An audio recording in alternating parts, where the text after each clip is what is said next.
Sir नमस्कार। खड़े होकर एक दूसरे के बीच में हस्तधून करना, सारे नियम इनको लागू नहीं होते हैं। नियम मालूम नहीं है तो ट्यूशन रख ले साहब। सर मेरा सवाल है सर, इस माइक का कंट्रोलर किसके हाथ में? प्लीज बैठिए सर ये ऑफ होता है, प्लीज माने बैठिए प्लीज। नाम बोलने की कोई जरूरत नहीं है, मैं भाषण दे रहा हूं, आप नहीं दे रहे हो। मुझे बोलना है जो बोलना है, मुझे नाम लेने की कोई जरूरत नहीं। मुझे जो बोलना है मैं बोलूंगा। 3 बार नरेंद्र मोदी ने टेस्ट किया, 2 बार। क्या मैं अयोध्या से लड़ जाऊं? और सर्वेयर्स ने कहा अयोध्या में मत लड़ जाना, अयोध्या में मत लड़ जाना, अयोध्या की जनता हरा देगी। और इसीलिए प्रधानमंत्री वाराणसी गए और वहां बच के निकले। मुस्कुराहट नहीं, सीरियस, नमस्ते भी नहीं करते, कहीं मोदी जी ना देख लें प्रॉब्लम हो जाएगी। वही कहानी गडकरी जी की है कि मुझे विपक्ष के नेता को गंभीरता से लेना चाहिए। सर कहां तक इन लोगों ने डर फैला दिया। मैं आपको अयोध्या से शुरू करता हूं। सर नमस्कार। अयोध्या ने आपको मैसेज भेजा, अयोध्या ने राम भगवान। मेरा व्यवस्था का सवाल है।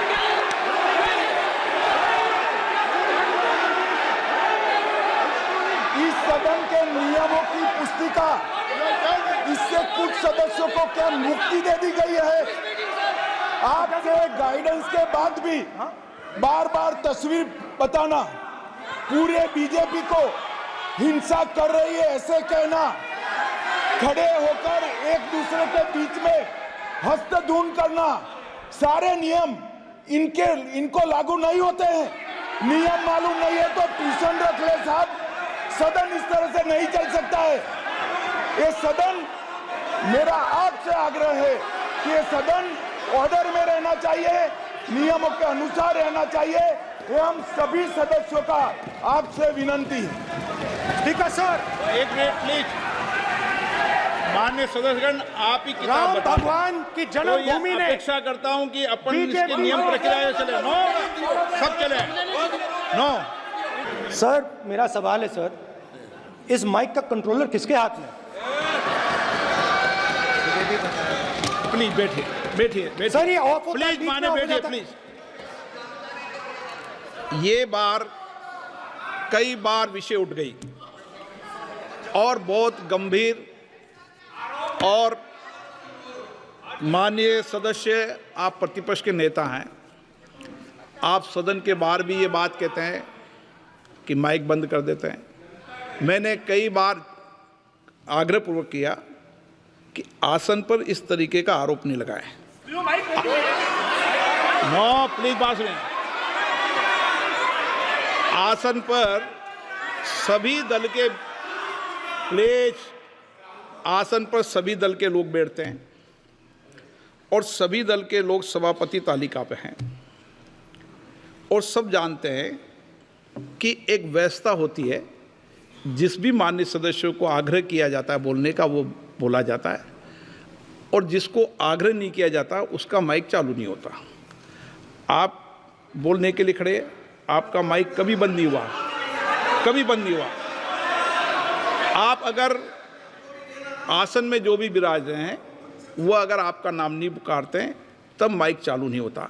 ये व्यवस्था हमेशा इस सदन की रही है, पुराने में भी और नए में भी। कभी आसन पे व्यक्ति पर माइक का कंट्रोल नहीं होता। दूसरा, माननीय प्रतिपक्ष के आप नेता हैं और आपसे ये अपेक्षा की जाती है कि आप लोकसभा की प्रक्रिया का, संचार नियम का पालन करें।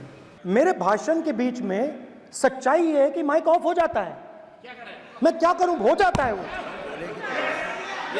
अब आपने देखा मैंने अयोध्या शब्द यूज किया और माइक ऑफ हो गया। नो, अरे ये प्रधानमंत्री मोदी जी के टाइम में आधा आधा पैरा आएगा क्या?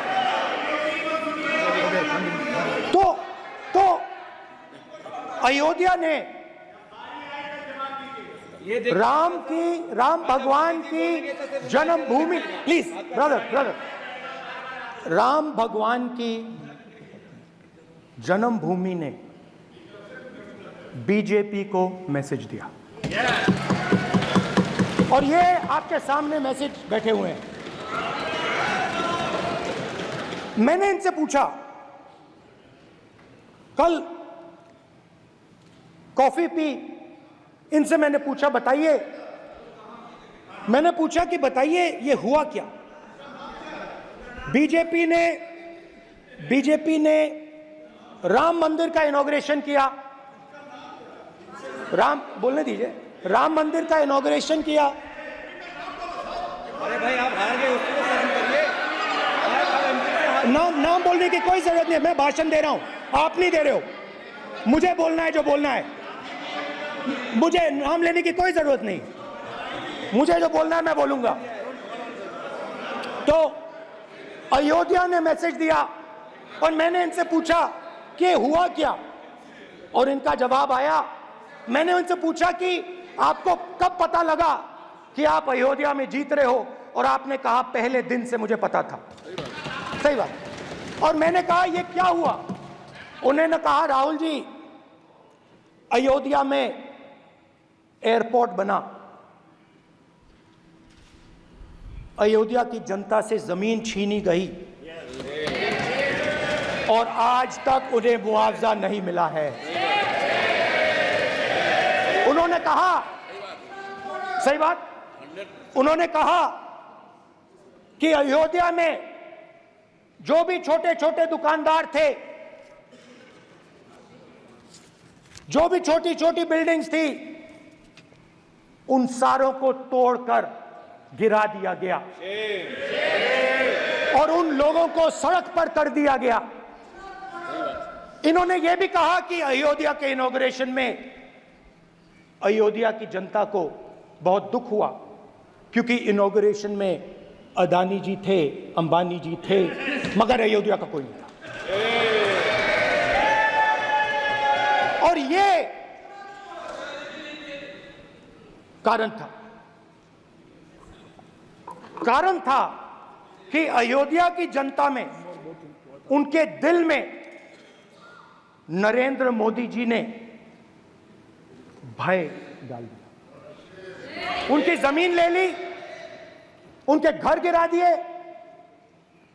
और फिर अयोध्या के गरीब लोगों को, किसानों को, मजदूरों को मंदिर के इनॉग्रेशन तक नहीं जाने दिया। मंदिर के इनॉग्रेशन छोड़ो, उसके बाहर भी नहीं जाने दिया। और इसीलिए अयोध्या की जनता ने सही मैसेज भेजा। अच्छा, इन्होंने मुझे एक और बात बोली, 3 बार इन्होंने कहा कि 3 बार नरेंद्र मोदी ने टेस्ट किया, 2 बार क्या मैं अयोध्या से लड़ जाऊं, और सर्वेयर्स ने कहा अयोध्या में मत लड़ जाना, अयोध्या में मत लड़ जाना, अयोध्या की जनता हरा देगी। और इसीलिए प्रधानमंत्री वाराणसी गए और वहां बच के निकले।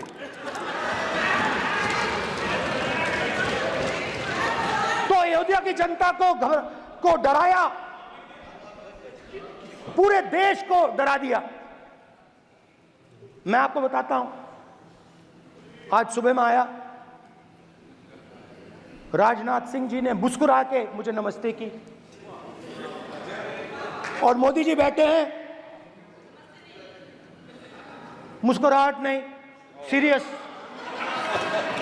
नमस्ते भी नहीं करते, कहीं मोदी जी ना देख लें, प्रॉब्लम हो जाएगी। वही कहानी गडकरी जी की है, सच्चाई है। अरे भाई, अयोध्या की जनता को छोड़ो, ये तो बीजेपी वालों को डराते हैं।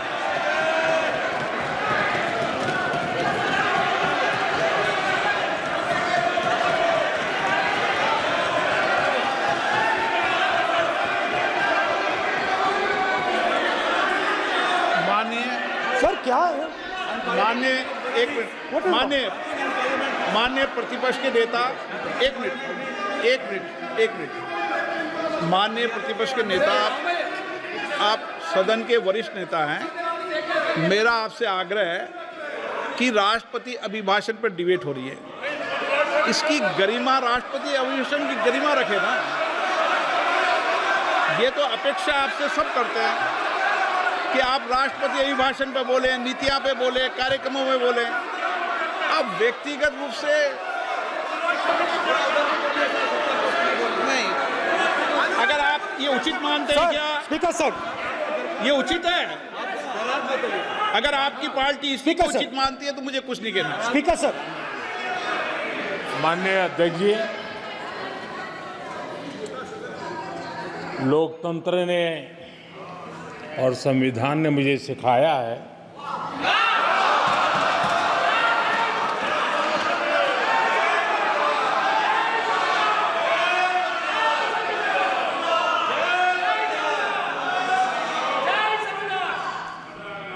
कि मुझे विपक्ष के नेता को गंभीरता से लेना चाहिए।